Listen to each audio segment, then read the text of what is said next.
few days ago I uploaded a video about master tape that I purchased off eBay.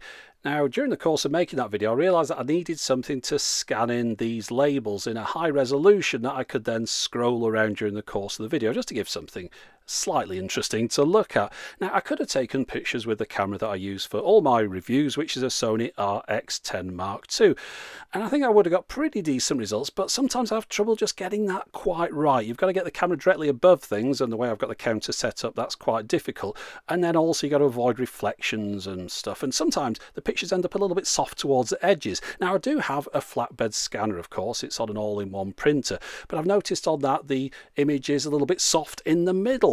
So I thought to myself, perfect opportunity. Pick up a new scanner, get something I haven't had before, one of these handheld ones, just to see how well they work, and then I can make a video about it and demonstrate it to you, as well as of course use it for the original purpose that I needed the scanner for.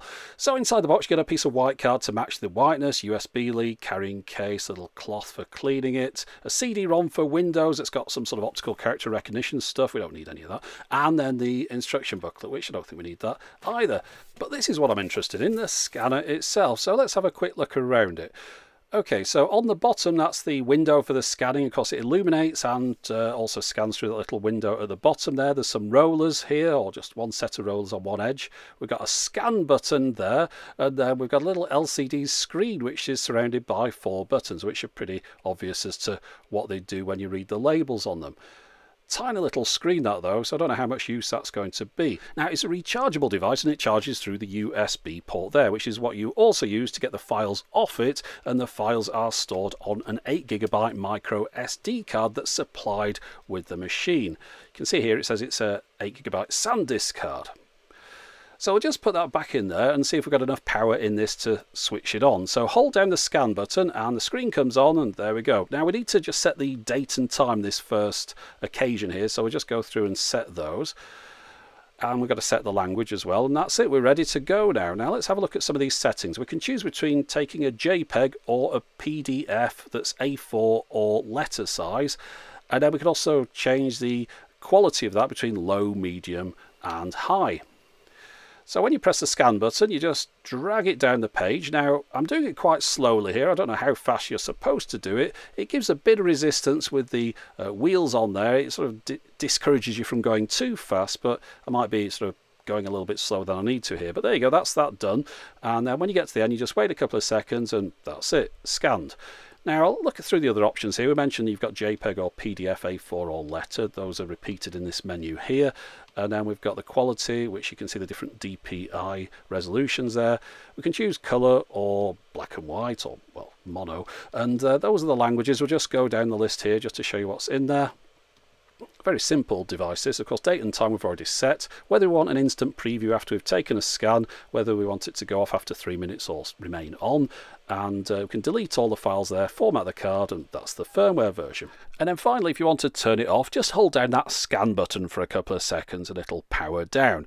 Right, we're going to get the files off this now. I've took a couple of scans, we'll put them into the computer. I'm going to get them off over USB. What you have to do though is turn it on before you attach it to the computer. If you turn it on after you attach it, I found it keeps ejecting itself as a memory card. So turn the scanner on first, then attach it up to the computer. I'm going to be plugging mine into a Mac, but you could just as easily plug this into a Windows computer. It just shows up as an external drive. So if you look at that drive, you can see we've got one folder on there, and then in that folder we've got the 2 scans that we've taken that are JPEGs. Effectively, it just looks like you've plugged a camera into your computer. So if we have a look around these images here, we can see they look pretty good actually. There's quite a lot of detail on those, and I just took one scan of each, so this is my first attempt. It's not like the best of. So I thought, well, we'll try and do a picture now. I had a look around, see if I had any photos anywhere. I couldn't find any photos, so I decided to get this image out of the Star Wars soundtrack album. So just going to drag across this again.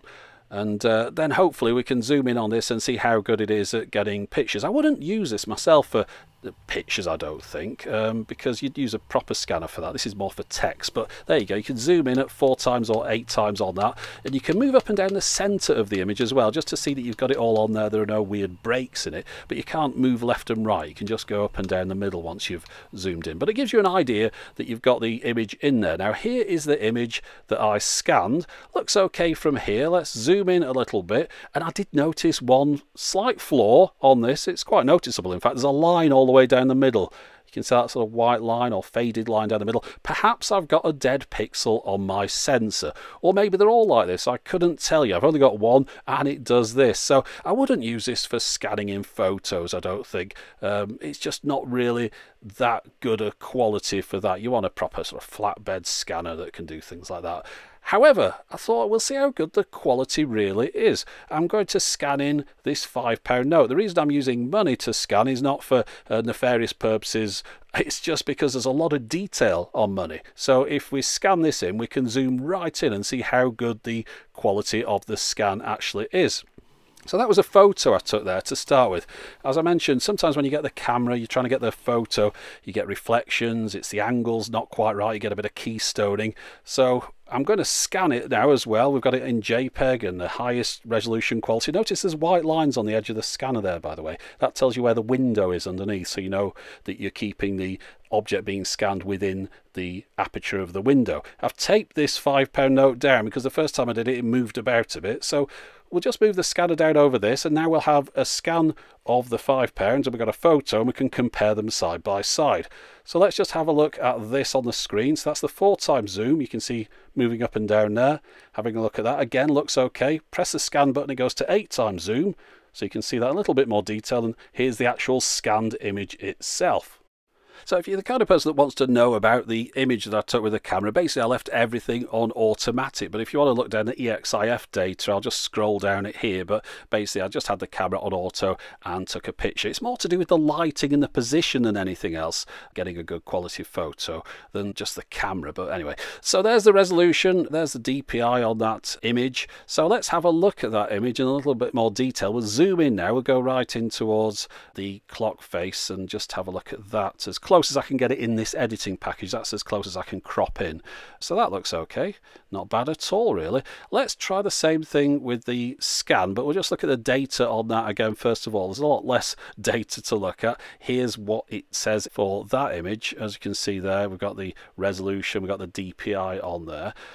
So let's zoom in on that one, and we'll do the same zoom, or as close as I could get it anyway. We'll go into the clock face again, and yeah, that looks a bit softer, doesn't it? The colours are a bit different as well. So let's compare them side by side. So this is the scan, and now let's go back and have a look at the same image on the photo. Yeah, the photo definitely looks better, especially on the right-hand side where you've got that kind of grid pattern.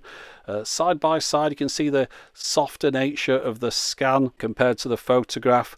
And we could also pull out on both of these just to give you an overall impression. So yeah, okay, the scan isn't as good as the camera. However, the scanner costs 60 odd quid and the camera costs £1,300.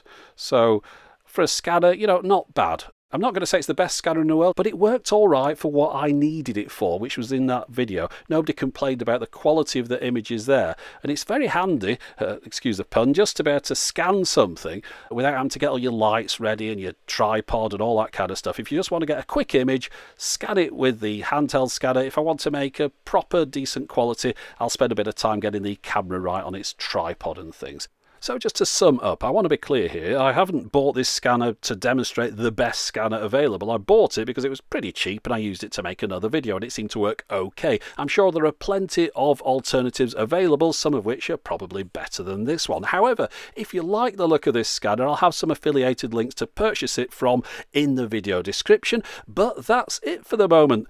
As always, thanks for watching.